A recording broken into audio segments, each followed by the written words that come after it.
The afternoon sun blazed across Interstate 40 just outside Albuquerque, turning the asphalt into shimmering waves of heat. Traffic moved steadily in both directions, a typical Sunday in late August, when families headed home from weekend getaways, and tourists navigated their way through New Mexico's high desert landscape. The air conditioning in most vehicles fought a losing battle against the 98-degree heat, and drivers kept their windows up, sealing themselves in climate-controlled bubbles as the world rushed past at 70 miles per hour. 17-year-old Danny Reeves sat in the passenger seat of his older brother's pickup truck, his left arm dangling out the window despite the heat. He'd just finished his shift at the auto parts store where he worked weekends, his work shirt still smelling faintly of motor oil and tire rubber. His brother Jake drove with one hand on the wheel, talking about college football prospects while Danny only half listened, his mind wandering to the calculus homework waiting for him at home, and whether Amy from his chemistry class would text him back. If you're enjoying this story, please subscribe to our channel and drop a comment letting us know where you're watching from. Your support means everything to us. The silver sedan appeared in Danny's peripheral vision, maybe 3 seconds before everything changed.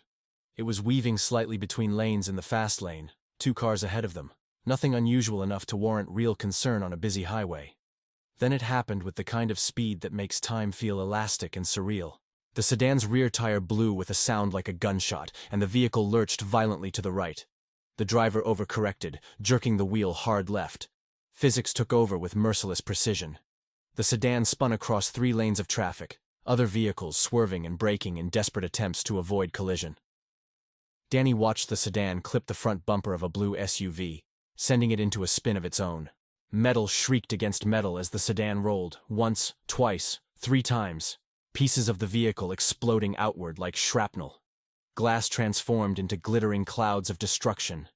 The hood tore completely free and skidded across the highway like a bizarre surfboard. What made Danny's heart stop completely was the small object that flew from the vehicle during the second roll, arcing through the air in a trajectory that seemed impossibly high and far. Jake slammed on the brakes, and the pickup truck shuddered as the anti-lock system engaged, that rapid-fire pulsing sensation through the pedal. They came to a stop maybe 50 yards from where the sedan had finally settled, upside down, smoke already beginning to pour from what remained of the engine compartment. Traffic behind them screeched to a halt, creating a chaotic symphony of brake squeals and honking horns. Several vehicles had collided in the chain reaction, but nothing as catastrophic as the initial rollover. "Holy hell," Jake breathed, already reaching for his phone to call 911. "Did you see?" But Danny was already moving. He'd seen exactly what had flown from that car. He'd seen it with a clarity that would haunt his dreams for years to come. A car seat. A rear-facing infant car seat, still strapped and buckled, with a baby inside. It had landed somewhere in the median, that stretch of scrubby desert vegetation and sandy soil that separated the eastbound and westbound lanes. "Call for help," Danny said, his hand already on the door handle. His voice sounded strange to his own ears, distant and mechanical, like someone else was using his vocal cords. "Danny, wait," Jake started, but his younger brother was already out of the truck. The heat hit Danny like a physical force, that dry New Mexico heat that sucked moisture from your lungs with every breath. The pavement burned through the soles of his work boots as he ran toward the median. Other people were emerging from their vehicles now, some with phones raised to record, others calling out questions and warnings. The eastbound lanes had come to a complete standstill, but the westbound traffic on the other side of the median continued to flow, drivers just beginning to slow as they noticed the chaos developing across the way. Danny vaulted over the metal guardrail, his hands barely registering the burning temperature of the sun-heated steel. The median sloped down slightly, maybe 6 feet from the highway level to the bottom of the drainage area, then rose again on the other side to the westbound lanes. Desert scrub grabbed at his jeans, and he stumbled twice on the uneven ground, loose rocks sliding beneath his feet. His eyes scanned frantically for the car seat, for any sign of... There. Maybe 30 yards to his right, closer to the westbound lanes than the eastbound. The car seat lay on its side, partially hidden by a large clump of sagebrush. Danny's legs pumped harder, his lungs burning with exertion and heat and fear so intense it made his vision tunnel. He could hear shouting behind him, could hear Jake calling his name, could hear the growing wail of sirens in the distance, but none of it mattered. Nothing mattered except reaching that car seat. The baby was crying. That sound cut through everything else. A thin, reedy wail that somehow carried across the highway noise and the chaos and the distance. Danny had never felt relief and terror so intimately intertwined. Crying meant breathing. Breathing meant alive, but alive and injured? Alive and bleeding? Alive but broken in ways that 17 years of life hadn't prepared him to handle? He was 15 yards away when he heard the diesel engine. The sound registered in his consciousness like a thunderclap, that distinctive rumble of a big rig traveling at highway speed. Danny's head snapped to the left, toward the westbound lanes, and his blood turned to ice. The semi-truck was in the right lane, the one closest to the median. The driver had probably been watching the accident scene developing on the eastbound side, distracted like so many others would be. He likely never saw the car seat in the median, certainly couldn't have seen it from his elevated position in the cab. But Danny could see the trajectory, could calculate in an instant the horrible geometry of speed and distance and impact. The truck was drifting slightly onto the shoulder, its massive tires churning up dust from the median's edge. In maybe 5 seconds, those 18 wheels would crush right over the spot where the car seat lay. Danny didn't think. Thinking would have paralyzed him, would have made him calculate odds and risks and the statistical probability of a teenager surviving what he was about to do. Instead, he just ran. He ran faster than he'd ever run in his life, faster than when he'd scored that winning touchdown sophomore year, faster than when he'd raced Jake to the truck after their dad caught them sneaking out senior year. His boots pounded against the packed earth, and the baby's cries grew louder as he closed the distance. 10 yards. The truck's air horn blared as the driver finally noticed the figure running across the median. 8 yards. Danny could see the baby now, could see tiny fists waving, could see the car seat rocking slightly with each movement. 6 yards. The truck's brakes engaged with a massive hiss of air, but physics didn't care about human desperation. 4 yards. The massive grille seemed to fill his entire field of vision, growing impossibly large and close. 2 yards. Danny's hand shot out, fingers wrapping around the car seat handle. The plastic was scalding hot from the sun, burning his palm, but he didn't let go. He yanked the seat toward him, pulling it free from the sagebrush, his momentum carrying him past the spot where it had been. 1 yard. The truck's front bumper was right there, so close Danny could have reached out and touched the chrome if he'd wanted to commit the most pointless act of his life. Then he was diving. The car seat clutched against his chest like a football, his body horizontal in the air for one impossible moment. He heard the truck's tires, felt the displacement of air as tons of steel and cargo rushed past where he'd been standing a heartbeat earlier. He hit the ground hard, his shoulder taking most of the impact, and then he was rolling, tumbling down the slight slope away from the westbound lanes, his body instinctively curling around the car seat to protect it from the ground and rocks and brush. He came to rest at the bottom of the median, flat on his back, the car seat balanced on his chest. The truck had stopped maybe 50 yards down the highway, hazard lights flashing. The baby was still crying, that same thin wail. But the sound was the most beautiful thing Danny had ever heard. His hands were shaking as he set the car seat down gently beside him and began fumbling with the buckle, his fingers clumsy with adrenaline and shock. The 5-point harness had done its job perfectly. When Danny finally got the straps undone and lifted the baby out, he found himself holding maybe 6 months of life, wrapped in a pink onesie that said "Daddy's Girl" across the front. She was perfect. No blood, no obvious injuries, just angry and scared and alive. Danny cradled her against his chest, one hand supporting her head like he'd seen people do on TV, and began walking back toward the eastbound lanes where help was gathering. His legs felt like they belonged to someone else, distant and unreliable, but they carried him forward. Jake was running toward him, along with several other people. Someone was shouting about not moving accident victims. Someone else was recording on their phone.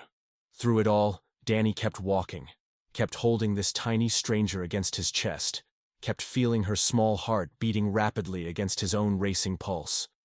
The paramedics arrived in a blur of navy blue uniforms and urgent voices. Professional hands took the baby from him with careful efficiency, checking her vitals, examining her tiny body for injuries. Danny's legs finally gave out, and he found himself sitting in the dirt of the median, Jake's hand on his shoulder, while the world continued to spin and crash around him. In the distance, Firefighters worked to extract the sedan's driver from the wreckage, their hydraulic tools screaming against twisted metal. Later, minutes or hours, Danny couldn't be sure, a paramedic was shining a light in his eyes and asking him questions he couldn't quite process. His shoulder throbbed where he'd hit the ground. His palms were burned from the hot car seat and guardrail. His jeans were torn, and he could feel blood trickling from scrapes on his knees and elbows. None of it seemed real. None of it seemed important. The only thing that mattered was the tiny pink bundle the paramedics were loading into their ambulance, still crying, still breathing, still alive. "You know you could have died, right?" the paramedic said, not unkindly, as she wrapped gauze around Danny's burned palms. She was maybe 30, with kind eyes and short brown hair pulled back in a practical ponytail. "Yeah," Danny said, his voice hoarse. "I know." "Why'd you do it?" Danny looked at her, then looked toward the ambulance where they'd taken the baby. The question seemed absurd, impossible to answer. How could he explain that he hadn't chosen anything, that his body had simply moved, that in that moment there had been no decision to make because doing nothing had never been an option? "She was crying," he finally said, and that was the only answer he had.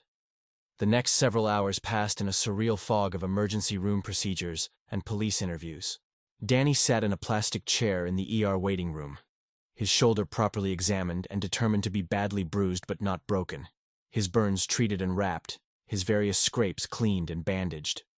Jake hadn't left his side, fielding calls from their mom who was working a double shift at the diner and trying to figure out how to get away. Other family members started arriving as word spread. Their Aunt Rebecca, their cousin Justin who lived in Albuquerque, even their dad who'd driven from his apartment across town despite it being his day off from the construction site. A state trooper named Officer Castellanos interviewed Danny, taking down his statement with professional thoroughness. He was maybe 40, with gray beginning to show in his dark hair and the weathered face of someone who'd spent years dealing with highway accidents. He asked Danny to walk through everything he remembered, from the moment he first saw the sedan to the moment the paramedics took the baby. Danny tried to recall details, but his memory of those crucial seconds felt fragmented, like a film with frames missing. He remembered the car seat flying through the air. He remembered running. He remembered the truck's grill filling his vision. Everything else was bits and pieces, sensory impressions more than coherent narrative. "The driver of the sedan is in surgery," Officer Castellanos said, closing his notebook. "Multiple injuries, but they're optimistic. The baby's mother. She's 23, driving home from visiting her parents in Santa Fe. The baby's her first. Name's," he consulted his notes, "Isabella, 7 months old. The crash investigators think the car seat wasn't properly secured to the vehicle. When the car rolled, the entire seat separated from its base and went through the rear window." Danny's stomach twisted. Is Isabella okay?" "Remarkably, yes. Some bruising, possibly a mild concussion, but the doctors say she's going to be fine. The car seat did its job protecting her during the ejection, and you made sure she didn't get run over by that truck." Castellanos' professional mask slipped slightly, revealing something that might have been admiration, or might have been the exhaustion of someone who'd seen too many accidents end differently. "The truck driver's pretty shaken up. Says he never saw you until you were right in front of him. Says he's going to have nightmares about it for the rest of his life. Can't say I blame him. That was maybe the most reckless and heroic thing I've ever heard of someone doing on a highway." "I didn't really think about it," Danny said. "And it was the truth. I just moved."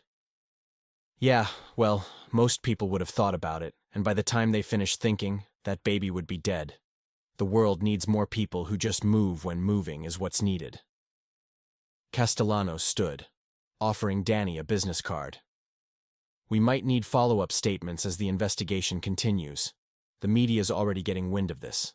There were at least a dozen people recording on their phones. You might want to be prepared for that."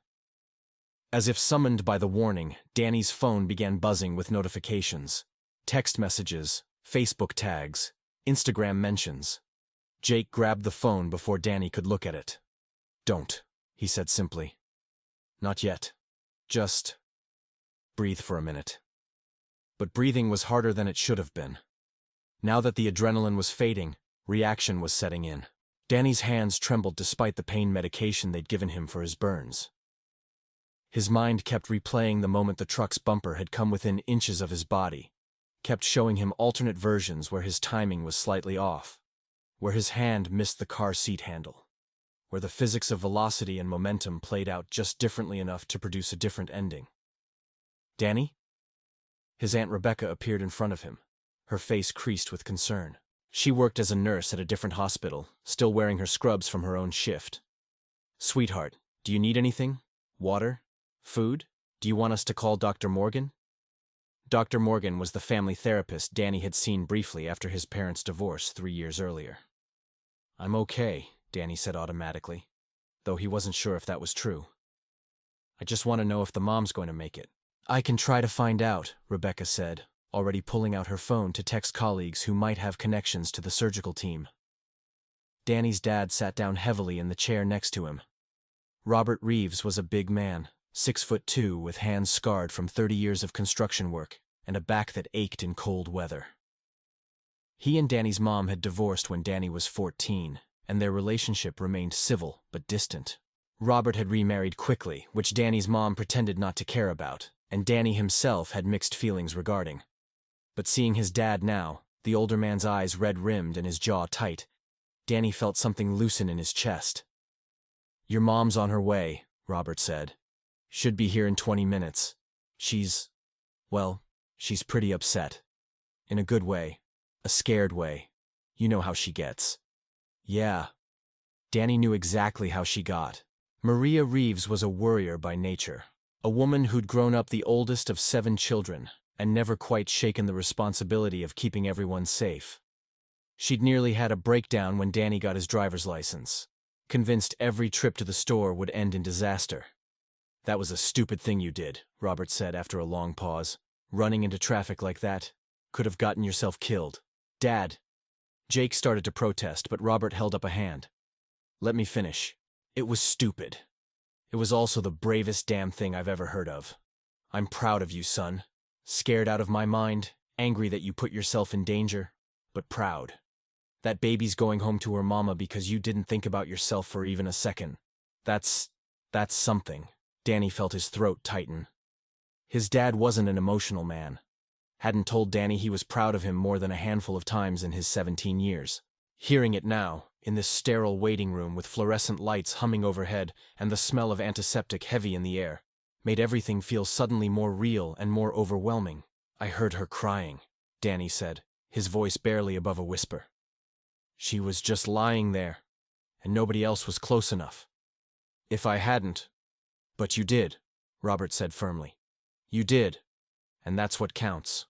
Don't torture yourself with the what-ifs. I've done enough of that in my life to know it doesn't help anything."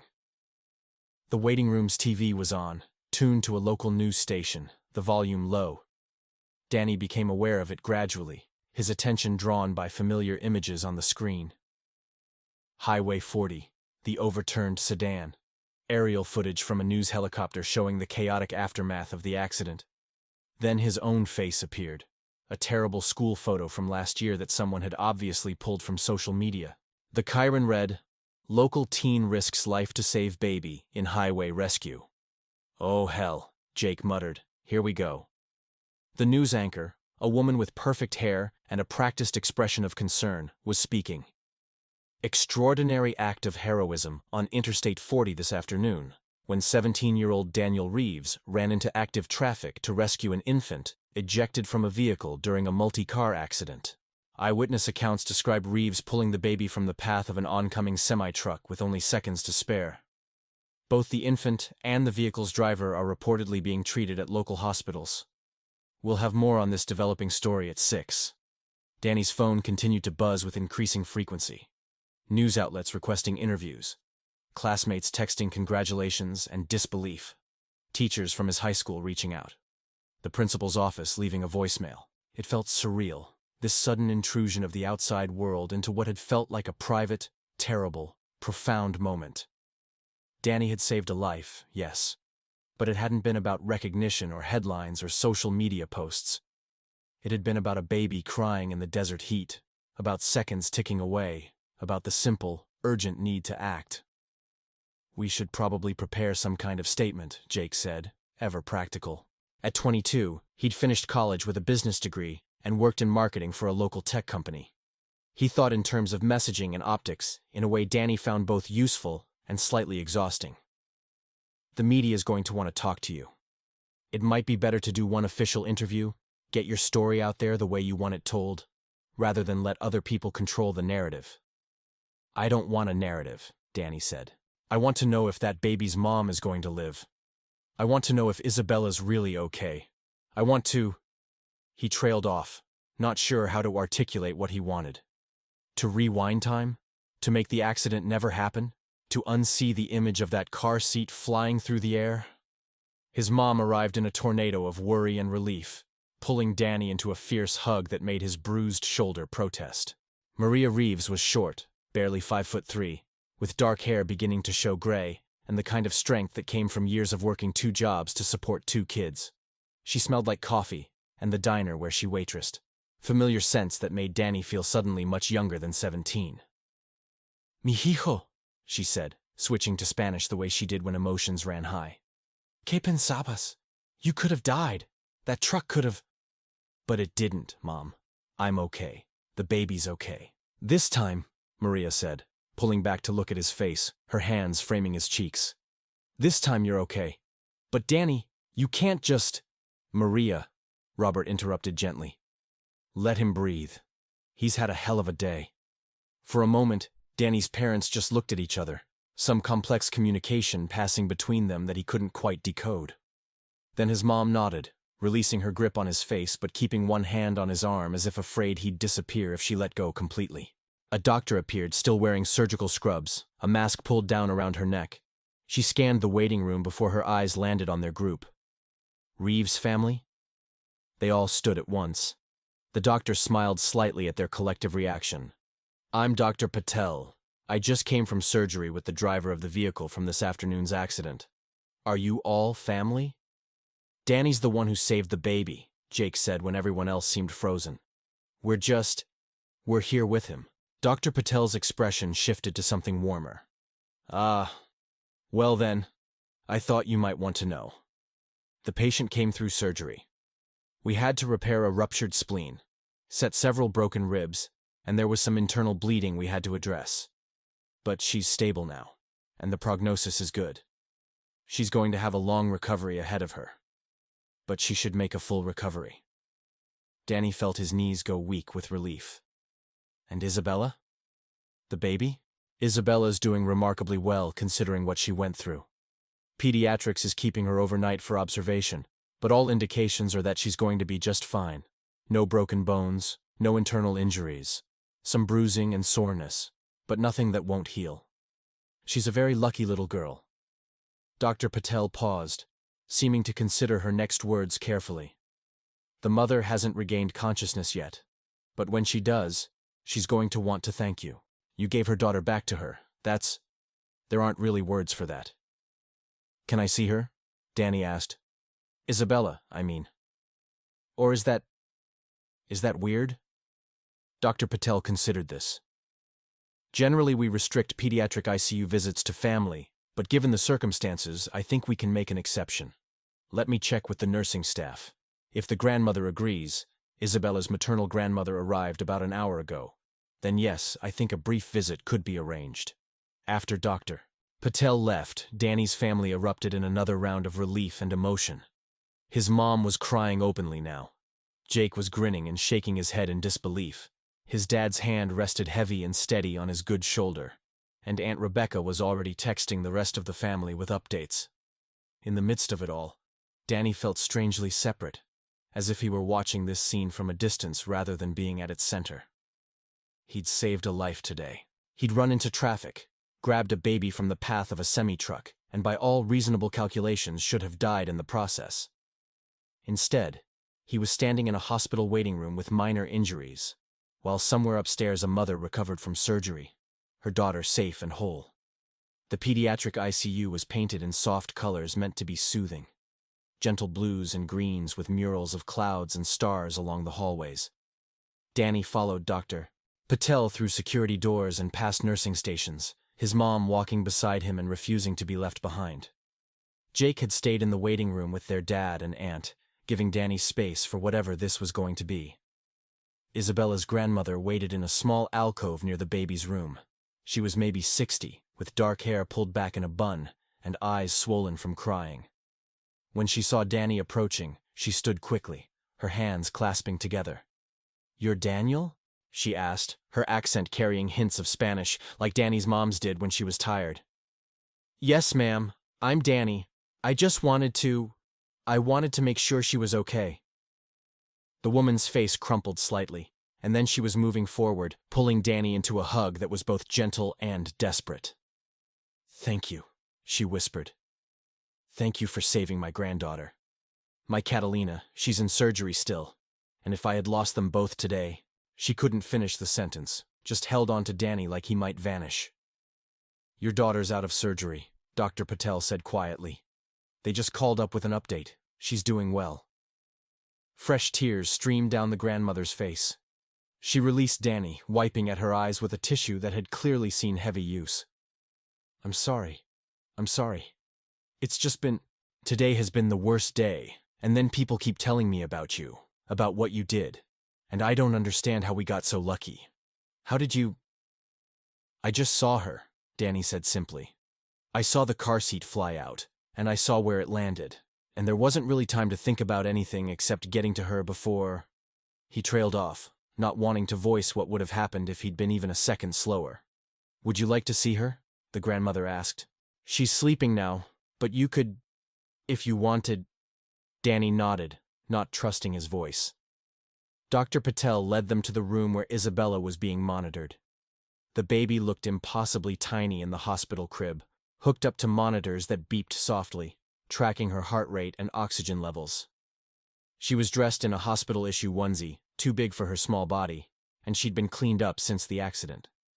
No trace of the desert dust that had covered them both. No sign of the trauma except for a small bruise on her forehead and another on her left arm. Danny approached the crib slowly, his burned hands awkward in their gauze wrappings. He'd held her in the median, felt her weight against his chest, and her heart beating rapidly against his own. Now, seeing her in this sterile setting, she seemed different somehow, more fragile, more real. "She's beautiful," Danny said. "She looks like her father," the grandmother said softly. "He's deployed right now, Air Force, stationed overseas. We've been trying to reach him to tell him about the accident, but communications are difficult. He's going to be devastated that he wasn't here, but he's going to be so grateful that you were." Danny watched Isabella breathe, her tiny chest rising and falling in steady rhythm. 7 months old. Barely begun her life, and already she'd survived something most people would never experience. Would she remember any of this? Would her first memory be of flying through the air, of impact and chaos and fear? Or would it all fade into the blankness that seemed to cover everyone's earliest years? "I was her age when my dad had his accident," Danny's mom said quietly from beside him. She rarely talked about her father, who died in a construction site accident when she was a baby. "I don't remember him at all. But my mom, she told me stories my whole life, made sure I knew who he was, what he was like." "Isabella won't remember today, but she'll grow up knowing that when she needed someone, you were there." The grandmother nodded. "We'll make sure she knows. We'll tell her the story of the boy who ran into traffic to save her life. When she's old enough to understand, we'll bring her to meet you, if that's okay, so she can thank you herself." The thought of some future meeting, of Isabella as a child or teenager hearing about this day, felt surreal. Would he still be in New Mexico then?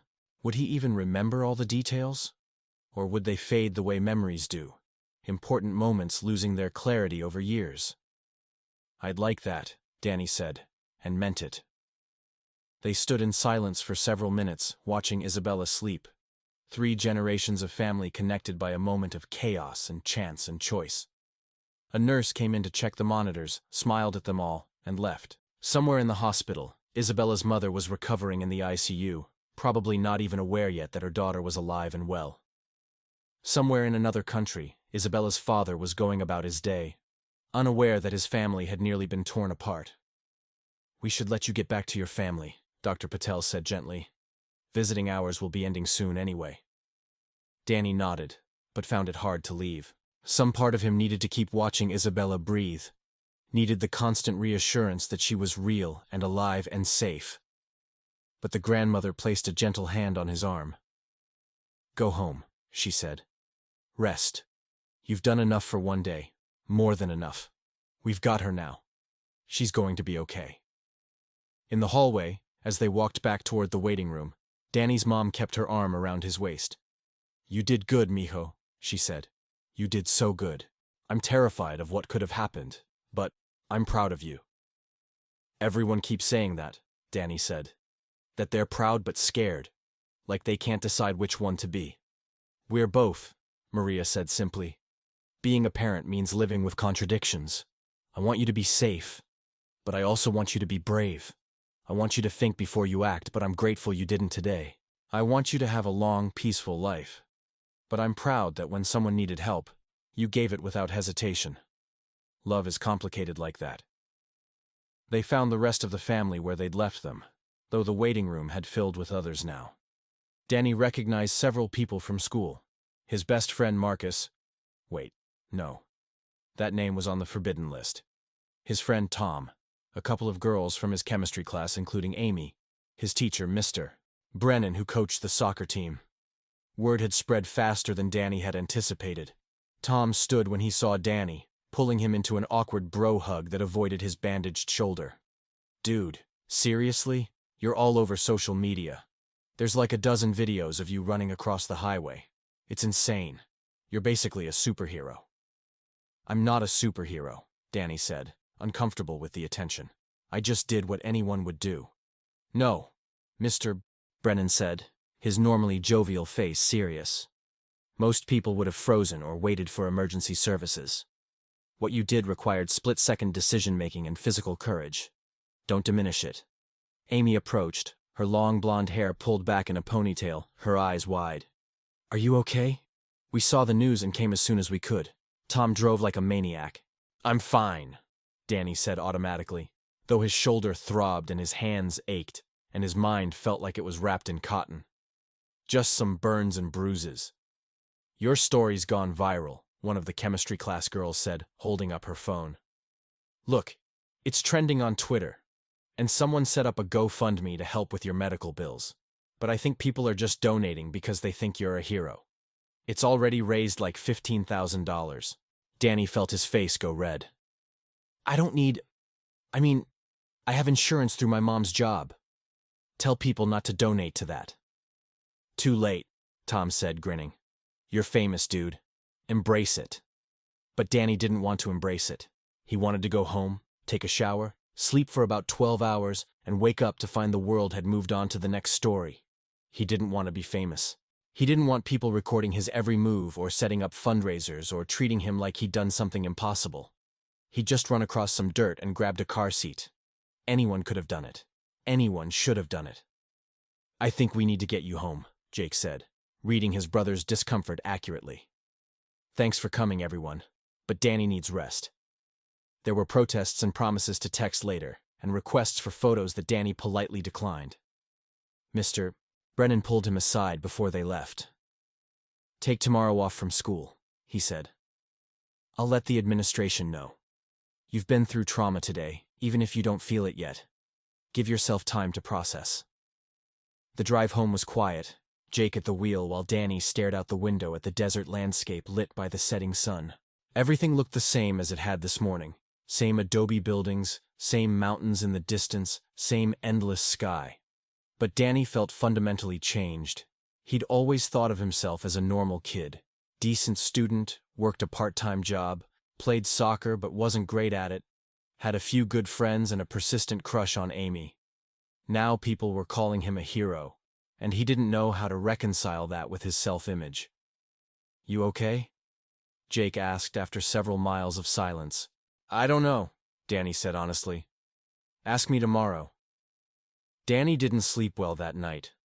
Every time he closed his eyes, he saw the car seat flying through the air, saw the truck's grill coming closer, felt that moment of airborne terror when his body had been committed to a trajectory he couldn't change. He woke repeatedly, his shoulder aching, his hands throbbing beneath their bandages, his mind racing with what-ifs and could-have-beens. At 2 a.m., he gave up and went downstairs. Their house was small, a 3-bedroom rental in a quiet neighborhood where his mom could afford on her combined income from the diner and weekend cleaning jobs. Jake still lived at home, saving money while working his marketing job, and Danny had never minded sharing space with his brother. Tonight, though, he was grateful to have the living room to himself. He turned on the TV, volume low, and found the late-night news still covering the accident. More details had emerged. The sedan's driver, Catalina, was 23 and had been driving home from visiting her parents in Santa Fe. The tire blowout had been caused by road debris, a piece of metal that had punctured the sidewall. 6 other vehicles had been involved in the subsequent pileup, though all those injuries had been minor. The semi-truck driver, whose name the news didn't release, had given a statement describing the moment he saw Danny running in front of his rig as the most terrifying moment of my career. There was footage from multiple angles now, compiled from various witnesses' phones. Danny watched himself in third person, a small figure running across the median, the truck bearing down, the impossible grab and dive. It looked even more insane from the outside, the timing so close that every viewing made his stomach clench with vicarious fear. His phone buzzed with a text. "Amy. Can't sleep either?" Danny typed back. "No, you? Saw you on the midnight news. Still can't believe you did that. Want to talk?" They ended up on the phone for the next hour.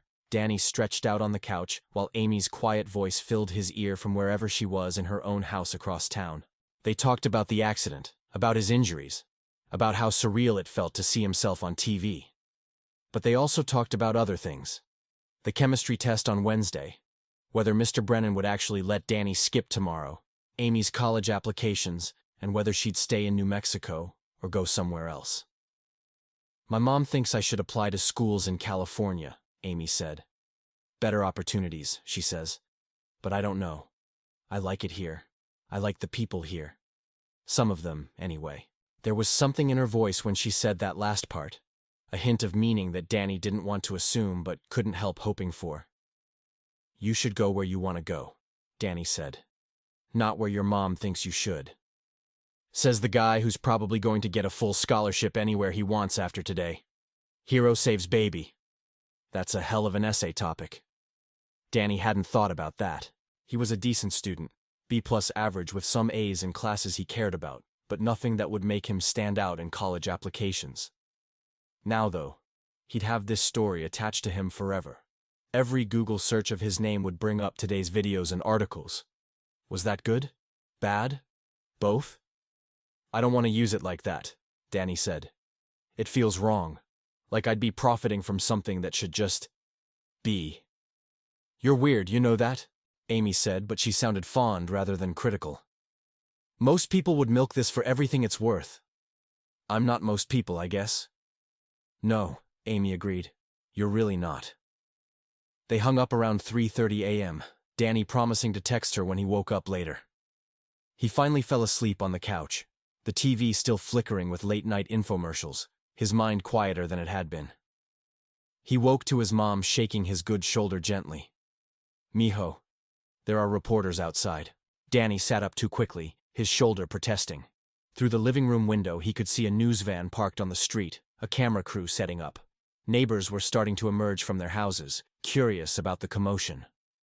"They've been out there since 6, Maria said, her lips pressed into a thin line. "I already called the police. They said as long as the reporters stay on public property, there's nothing they can do." "But Danny, they want to interview you. Several networks have called. The local news, CNN, even some morning shows want you to come on." "I don't want to do interviews," Danny said. "Can't we just ignore them?" "We can try," Jake said, appearing from the hallway with coffee in hand. "But this is a big story, bro. Teen saves baby from truck, dramatic rescue caught on camera. It's got everything the news loves. They're not going to go away easily." Danny's phone showed 47 missed calls and over 200 text messages. Social media notifications had multiplied exponentially overnight. Someone had found his Instagram and TikTok accounts, and both were flooded with comments from strangers. Someone else had created a Wikipedia page about him, though the information was mostly wrong. A Twitter account claiming to be the truck driver had posted a heartfelt thank you, though Danny had no way of knowing if it was real. "What do I do?" Danny asked, feeling overwhelmed by the sudden intrusion of the world into his life. "You could give one interview," Jake suggested. "Maybe to a local outlet you trust. Tell your story once, on your terms, and then refer everyone else to that interview. It might not stop the attention, but it would give you some control over the narrative." "Or you could refuse all interviews," Maria said. "You don't owe anyone your story. You did something good, but that doesn't make your life public property." Danny thought about Isabella sleeping in her hospital crib, about Catalina recovering from surgery, about the grandmother's tears of gratitude. He thought about all the people reaching out. Some with genuine messages of support, others clearly looking for their own moment of connection to a viral story. He thought about the truck driver, who must be dealing with his own trauma from nearly hitting Danny. There were so many layers to this, so many people affected beyond just himself. "I want to make a statement," Danny decided. "Just a written one, not an interview. Something that, I don't know, thanks people for caring, but asks them to focus on the mom and baby, not me." Jake nodded approvingly. "I can help you write that. Something short and humble that redirects attention appropriately. Actually, that's smart. Shows maturity and gets ahead of the story." They spent the next hour crafting a statement, with Jake handling the PR aspects while Danny focused on authenticity. What emerged was a few paragraphs thanking first responders, expressing relief that everyone involved was recovering, and asking for privacy for all the families affected. Danny also requested that people redirect donations from the GoFundMe to support Catalina's medical expenses instead of his own. Jake posted it to Danny's social media accounts and sent it to the news outlets who'd requested interviews. Within minutes, the statement was being shared and quoted. Some outlets respected his request for privacy, others didn't, continuing to camp outside the house and calling repeatedly. By noon, Danny's principal had called to say school officials were arranging a press conference if Danny wanted one, but would support whatever decision he made. "No press conference," Danny said firmly. "I'm not treating this like a victory lap." Dr. Patel called in the afternoon with an update. Catalina had regained consciousness and learned that her daughter was safe. She was asking to meet Danny when she was strong enough. The grandmother wanted to extend an invitation for Danny to visit any time. Isabella continued to do well, with no complications arising. The relief Danny felt at this news was profound and disorienting. Some part of him had been waiting for the other shoe to drop, for complications to arise that would transform his rescue from heroic to futile. Knowing that both mother and daughter were going to be okay allowed him to breathe fully for the first time since yesterday afternoon. His dad stopped by that evening, bringing pizza and sitting with Danny while they watched a basketball game. Not talking about the accident or the media attention or any of it.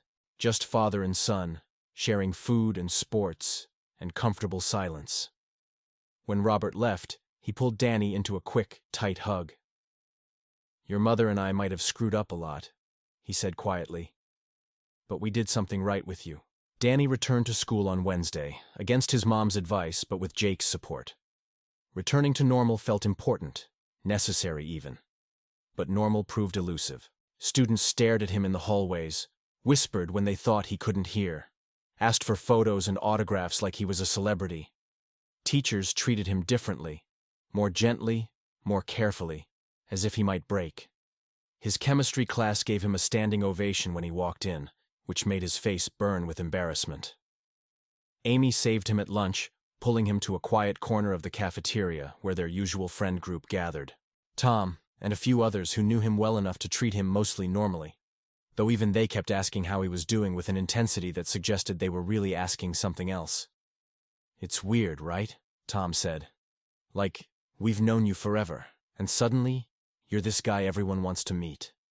But you're still just Danny, who failed his driving test twice, and can't parallel park to save his life." "Thanks for that," Danny said dryly, but he was grateful for the reminder of mundane failures. They grounded him in a way that praise and admiration didn't.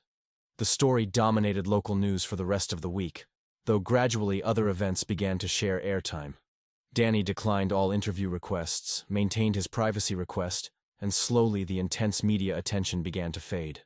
He continued working his weekend shift at the auto parts store, where customers sometimes recognized him, but his boss refused to let anyone bother him during work hours. The routine helped, stocking shelves, answering questions about oil filters and tire pressure, making small talk about car troubles that had nothing to do with accidents or rescues. On Friday afternoon, a week after the accident, Danny visited the hospital again. Catalina had been moved out of the ICU into a regular room. She was sitting up when Danny and his mom arrived, still visibly battered with fading bruises and a cast on one arm, but alert and smiling. "Daniel," she said when he entered, her voice thick with emotion. "Come here, please." Danny approached the bed cautiously, unsure of the protocol for meeting someone whose life he'd indirectly saved. Catalina reached out with her good hand, and Danny took it gently, mindful of the IV line running into her arm. "Thank you," she said simply. "I don't have better words. I've been trying to think of something adequate, something that captures how I feel, knowing that my daughter is alive because you ran into traffic without thinking about yourself. But there aren't words for that. So just thank you." "You're welcome," Danny said, equally at a loss for proper words. "I'm glad you're okay. Both of you." "Isabella's with my mother right now," Catalina said. "They're bringing her by later. She's doing great. You'd never know she'd been through trauma. Babies are resilient like that. Doctors say she won't have any lasting effects." They talked for a while, Catalina sharing stories about Isabella, about her life, about her husband serving overseas who'd finally been reached and was trying to get emergency leave to come home. She talked about the accident from her perspective, the tire suddenly blowing, the loss of control, the sickening sensation of the car rolling, and then waking up in the hospital to learn that her daughter had been ejected, but saved. The gaps in her memory of those crucial moments seemed to haunt her. "I keep thinking about all the things that could have gone wrong," she said. "If the car seat hadn't been at that angle when it flew out, if you hadn't seen where it landed, if that truck had been just a second faster, if you'd hesitated even for a moment, any of those things, and I would have lost her. Sometimes I can't breathe when I think about it." "I know," Danny said quietly. "I keep thinking about those things too, all the ways it could have gone differently." "But it didn't," Maria interjected, her hand resting on Danny's good shoulder. "It went the way it went. You both survived, and that's what matters." Before they left, Catalina's mother arrived with Isabella. The baby had grown even in just a week, or perhaps Danny's memory had made her seem smaller than she was. She was alert now, looking around the room with curious dark eyes, occasionally making small sounds. When the grandmother placed her in Catalina's arms, the reunion was quietly profound. A mother holding her daughter, both of them alive and healing, both of them safe. "Would you like to hold her?" Catalina asked Danny. Danny's hands were mostly healed now, the burns reduced to pink patches of new skin. He sat in the chair beside the bed, and Catalina carefully transferred Isabella to his arms. The baby looked up at him, serious and contemplative, as if she knew this was an important moment even if she couldn't articulate why. "Hola, Isabella," Danny said softly. "You probably don't remember me, but we met before. It wasn't a great meeting, honestly, but I'm glad you're okay." Isabella grabbed his finger with surprising strength, that instinctive infant grip that seemed designed to forge connections. Danny felt something shift in his chest, some recognition of the weight of what he'd done rendered suddenly concrete and real. This was a person. Not a news story or a viral video or a moment of heroism, but an actual human being with a whole life ahead of her. Years of birthdays and first days of school, of learning to walk and read and drive, of growing up and becoming whoever she would become. All of that existed because of a split-second decision made by a 17-year-old who couldn't parallel park. "Thank you," Catalina said again, watching Danny hold her daughter. "Thank you for giving me this, for giving her everything." The weeks that followed brought a gradual return to normalcy. Though Danny's life had been permanently altered in ways both obvious and subtle, the media attention faded as other stories captured public interest, though occasional anniversary pieces would resurface the footage for years to come. His burns healed, leaving faint scars on his palms that would catch his attention sometimes when he was doing ordinary things like writing notes or gripping a steering wheel. His shoulder took longer, the deep bruising requiring physical therapy sessions twice a week for a month. School became easier as the novelty wore off. His classmates stopped staring, stopped asking for the story again and again, stopped treating him like something fragile or extraordinary. He was just Danny again, mostly, though some things had shifted in ways he couldn't quite articulate. He paid more attention in his classes now, felt a strange new urgency about his future that hadn't existed before. If life could change in seconds, if a blown tire could create such catastrophic consequences, then wasting time felt almost disrespectful to the second chance he'd been given. Amy asked him to homecoming in October, and they went together, dancing awkwardly to songs neither of them particularly liked while their friends took photos and made jokes. It felt normal and good, a reminder that 17-year-old life continued despite everything. They started dating properly after that, spending evenings studying together at the library or getting coffee at the diner where his mom worked. Maria would bring them extra fries without charging, pretending not to notice when Danny held Amy's hand across the table. Danny visited Catalina and Isabella monthly through the fall. Catalina's recovery progressed steadily. She graduated from a walker to a cane, then to walking unassisted by November. Her husband had returned from deployment in September, a quiet man named David, who shook Danny's hand with tears in his eyes and couldn't seem to find adequate words beyond "thank you," repeated over and over. Isabella grew and changed with startling rapidity, learning to crawl, then pull herself up on furniture, babbling constantly in her own incomprehensible language. "She's going to be walking soon," Catalina said during Danny's visit in late November, watching her daughter cruise along the edge of the couch. "The doctors said she might be delayed because of the accident trauma, but she's proving them wrong. She's a fighter." "Like her mom," Danny said, and Catalina smiled. That particular expression of pride mixed with exhaustion that seemed universal to parents everywhere. They'd become something like extended family, these people connected to Danny through catastrophe and choice. Catalina's mother insisted Danny call her abuela, like her grandchildren did. David invited Danny to a football game and bought him a jersey. Isabella would reach for Danny when he visited, her small hands grasping at his face with the uncomplicated affection of someone too young to understand the weight of their connection. The college applications Danny submitted that fall all included mention of the rescue, though he tried to frame it thoughtfully rather than exploitatively. He wrote about how those seconds had changed his understanding of choice and consequence, about how watching life hang in the balance had made him want to pursue emergency medicine. He'd always been vaguely interested in science, but now he had direction, purpose. He wanted to be the person who arrived after the rescue, who turned survival into recovery. Mr. Brennan wrote one of his recommendation letters, and apparently didn't hold back. Danny saw it by accident when a file got mixed up at the guidance counselor's office. Page after page about character and courage, about the kind of person who ran toward danger rather than away. Reading it made Danny uncomfortable. This portrait of himself as someone exceptional when he still felt like the same kid who'd failed his driving test twice. The anniversary of the accident arrived in late August of the following year. Danny was 18 now, graduated from high school, preparing to start college in 2 weeks at the University of New Mexico, where he'd gotten a decent scholarship package. The local news ran a "Where Are They Now" piece, interviewing Catalina, who was fully recovered and back at work, showing footage of Isabella taking her first independent steps, including recent photos of Danny in his graduation gown. They gathered for a private commemoration. Danny's family, Catalina's family, even the truck driver who'd nearly hit Danny, a man named Frank who still looked haunted when he talked about that day. They met at the rest stop near where the accident had occurred. Not at the actual site because that felt too morbid, and shared a meal that Abuela had prepared. Isabella, now 15 months old, toddled between adults with the fearless confidence of toddlers everywhere, completely unaware that she was the reason they'd all gathered. "I think about it every day," Frank said quietly to Danny while the others ate. "I see your face every time I get behind the wheel. Sometimes I think about quitting, finding a different job.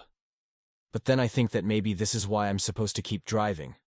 To remember that split second of choice. To stay alert. To never take for granted that the road is just the road." "I dream about it sometimes," Danny admitted. "Always the same dream where I'm running, but my legs won't move fast enough. I wake up before I reach the car seat. It's frustrating." "Sounds like a nightmare." "Yeah. But then I wake up and I remember that in real life my legs did move fast enough. So maybe it's not so bad." Frank nodded slowly. "You planning to keep living in New Mexico? After college, I mean?" "I don't know yet. I want to see where the medical track takes me. But this place... Danny looked around at the desert landscape, the mountains in the distance, the endless sky that seemed to stretch forever. This place feels like home in a way I didn't appreciate before. The people here, what we all went through together. That means something. As the sun began to set, painting the sky in shades of orange and pink, Catalina stood and raised a glass of lemonade. I want to propose a toast, she said, waiting until everyone had gathered close. Isabella sat on David's shoulders, playing with his hair. To second chances. To the strangers who become family. To Danny, who taught us all what it means to act without hesitation when someone needs help. And to Isabella, who will grow up knowing that the world has good people in it. People who run toward danger instead of away from it. They all drank to that. Even Isabella, who grabbed at her mother's glass until Catalina let her take a sip, laughing when the baby made a face at the unfamiliar taste. Photos were taken. Contact information was updated. Promises were made to gather again at Christmas. As they prepared to leave, Isabella waddled over to Danny and raised her arms in the universal toddler signal for, "Pick me up." Danny lifted her carefully, settling her against his hip the way he'd learned over months of visits. She patted his cheek with sticky hands, babbling something that might have been words or might have been sounds, and laid her head against his shoulder with complete trust. "She knows," Catalina said softly, watching them. "Maybe not consciously, but some part of her remembers. Some part of her knows you're safe." Danny held Isabella while longer, feeling the solid weight of her, the warmth of her small body, the steady rhythm of her breathing. This was real. This was what those impossible seconds on the highway had created. Not headlines or viral videos or college essay topics, but this living, growing person who would have birthdays and scraped knees and first days of school, and eventually her own story to tell about the day she flew through the air, and the teenager who made sure she lived to remember it.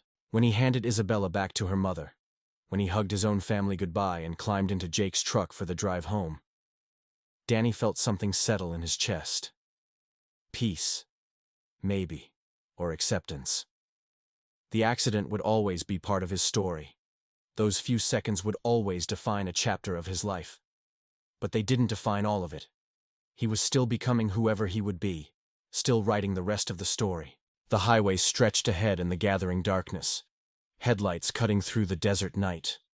And Danny watched the road with new appreciation for how quickly everything could change, and how much could be saved when someone simply chose to run.